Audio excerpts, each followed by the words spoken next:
Thank you very much. Let me start by first thanking our ambassador to the UN, Ron Prosor, for his powerful remarks, and they were also very short and to the point. I'll try to match up, although it will be very difficult. But greetings. Greetings to all of you. Shalom from Jerusalem. And also, as we are now in the midst of very important days in the Jewish calendar, between Kesel Asor, the 10 days between Rosh Hashanah and Yom Kippur, also Shana Tova to all of us and Chatima Tova. I'm also very honored to be joined here by a very good friend, a Jewish leader, a courageous one, a visionary one, Mr. Ronald Lauder, the chairman, among many other titles, of the WJC, the World Jewish Congress, that joined forces with the president of conference. And here we have also the chairman, Richard Stone, and the executive director, Mr. Malcolm Honlein. So WJC with the COP and the Ministry of Foreign Affairs, the government of Israel, the mission of Israel to the United Nations have really joined forces. And together with all the Jewish organizations that kept the flame, even though it was like a candle in the winds for so many years, also the JJC and WUJAC, and I'm also very pleased to see here Rabbi Eli Abadi, co-president of JJAC. I'm also here joined by my fellow Israeli and fellow member of Knesset, Nissim Ze'ev. And of course, it's always a pleasure and privilege to share the platform with Professor Erwin Kotler. Looking very much forward to hearing you and Professor Ellen Dershowitz. All of you here, ambassadors, elected officials, dignitaries, friends.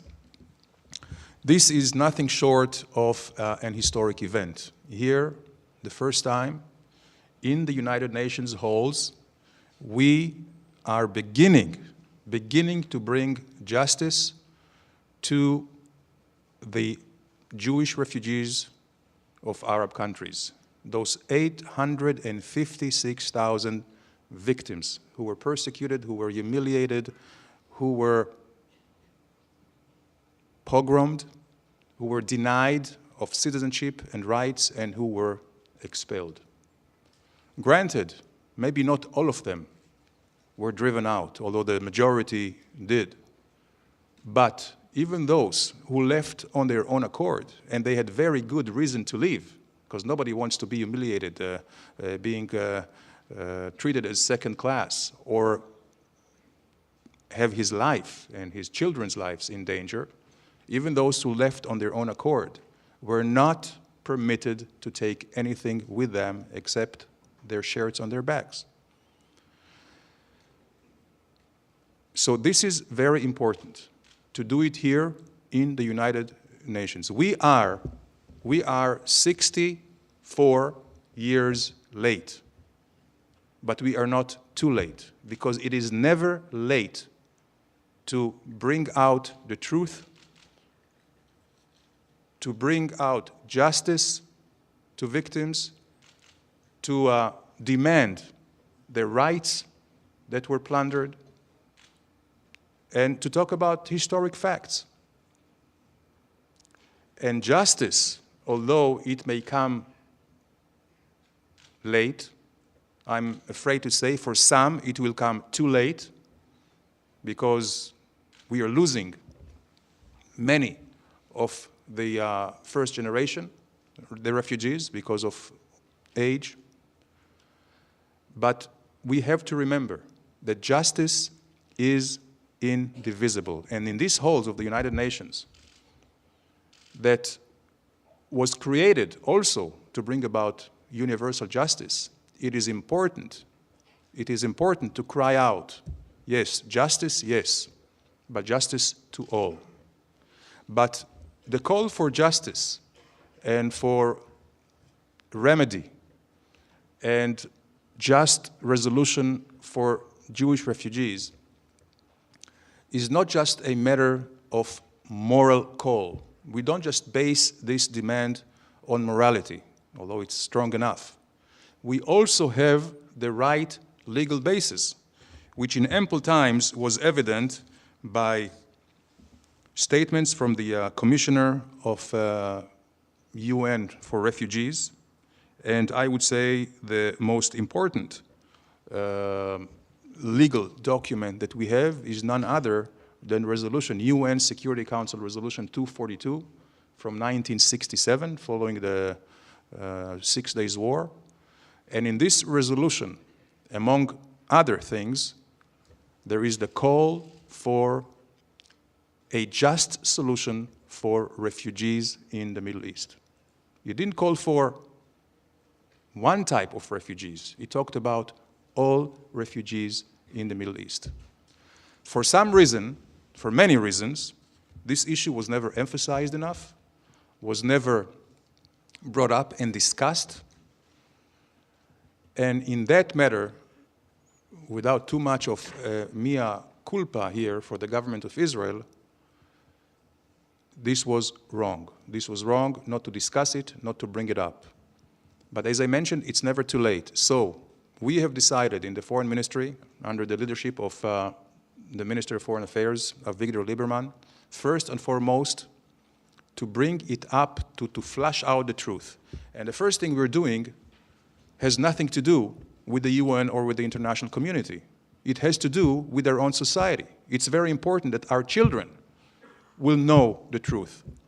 And although everybody knows the history, but if it's not taught in a systematic way, if it is not repeated, it may be either forgotten or at least be marginalized. And this is what we want to avoid.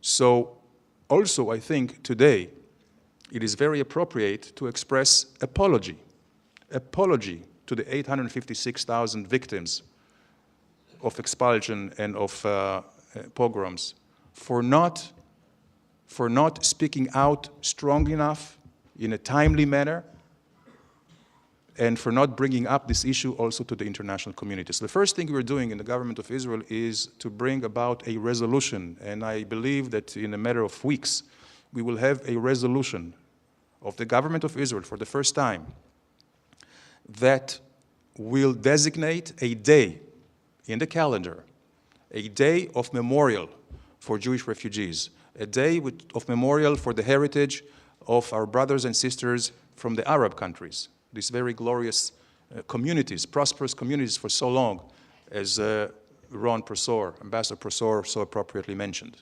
This is the first thing we're going to do, to memorialize, and in this day, it will be a directive to all the teachers, and yes, in this day, schools will teach about it. In these days, there will be public debates about it. Second resolution is, and this may take a little longer because there are some, unfortunately, budgetary constraints here, but we will also create a museum or a house of heritage for Jewish refugees from Arab countries in Jerusalem. This is also something which is very, very important.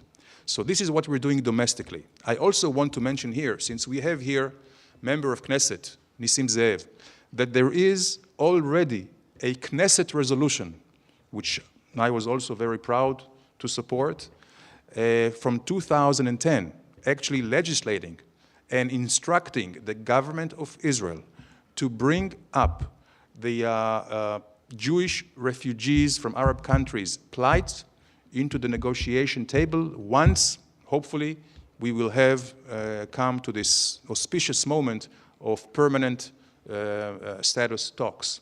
So this is something which is legislated in the Knesset, and this is something that any government, any future government of Israel is bound by. So this is what we have been doing domestically.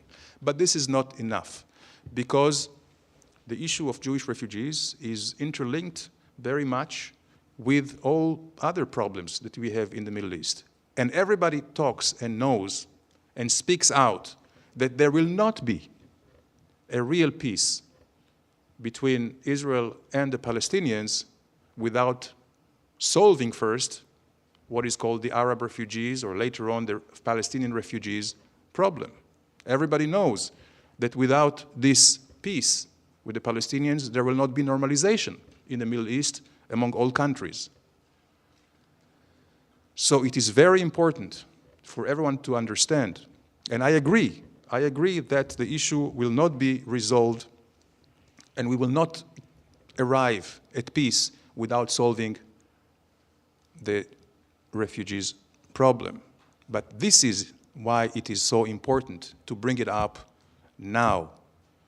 And certainly in a manner that is preceding any talks about the future solutions.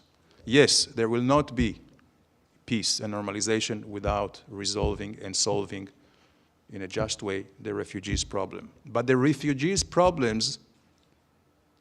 problem does not lie only on one side of the coin. And it has to be an equal measure of justice to the Jewish refugees. Yes, there were Arab refugees because of the responsibility, and the responsibility is of the Arab leaders and the Arab League, but there were also Jewish refugees. And we will not arrive at peace without solving the refugee problems on both sides of the divide. Arab refugees, but also Jewish refugees. And this is our call here to the international community to remember this, to emphasize this, to understand and comprehend it, and also look upon this event today as a real facilitator for peace, which is not just a piece of paper or an agreement between governments in the Middle East, but a real people's peace, which means a real historic reconciliations with really internalizing peaceful coexistence, tolerance to the other, and true acceptance and recognition of everyone's rights, including the state of Israel as the Jewish state. So this is something which we are taking here today to the halls in the United Nations and throughout the world. And the lesson that we have to derive from here today is that this is only the first step. I do not kid myself that it's going to be an uphill. We may not reach at a solution very soon, but this is a very important step. And I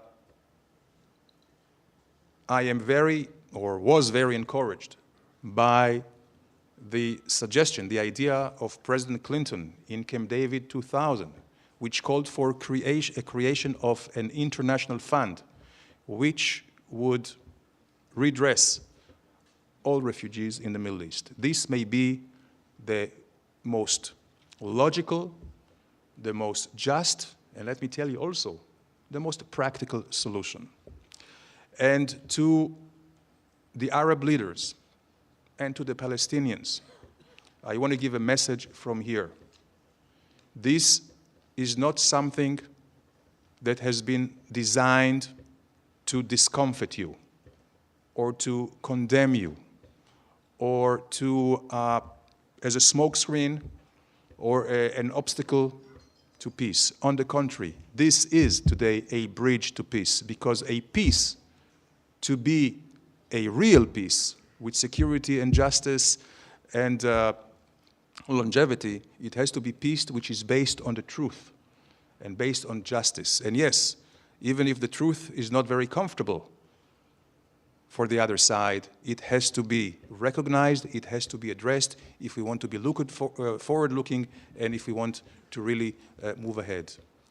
There is, and I want to finish my remarks here, there is a trend among some Arab leaders, and we have watched the numerous debates, thousands of articles in the Arab press, which means we have touched the right chord. And some are talking about, well, some distortion of the truth, never mind here.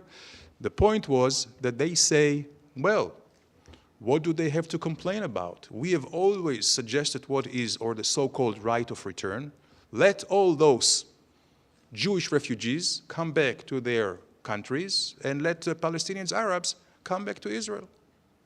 And to that we say, if this is not outrageous, this is totally ridiculous. First and foremost, you don't return to the place you were expelled from. You don't return to a place where you were murdered or pogromed. You do not return to the place where you're being treated as second class. This is number one. You cannot just wheel back or bring back the wheels of history. And there is no precedent in history that refugees, as a result of an act of war, certainly not after 3 or 4 generations, had to be displaced again to another places. After World War II, more than 20 million refugees, whether they're Russians or Polish or Germans and others, never got back because they were received by accepting societies and welcomed there. So the answer to those calls by some Arabs who are trying to be kind of wise guys is that they're drawing the wrong conclusion. The conclusion should be is that we suggest the right model for the refugees. The same way Israel accepted the refugees should have been the way to accept the Arab refugees from 1948 and on. This is the right way. This has been done not just in the Middle East, it has been done in Indochina, it has been done in Europe, and it has been done in Asia, and many, many other cases. The Palestinian issue is no different than any other issue. So I hope this will serve as a model for the others. And one last thing I want to say is that in a poll that was taken by the World Jewish Congress, we see that more than 50% of the Arab or Palestinian refugees accept the settlement of compensations to all. This is the real answer. And again, I hope that this message will be well taken and will not be misinterpreted by our neighbors, and will use it as a bridge to peace, as a bridge to reconciliations, and a bridge to coexistence. Thank you very much.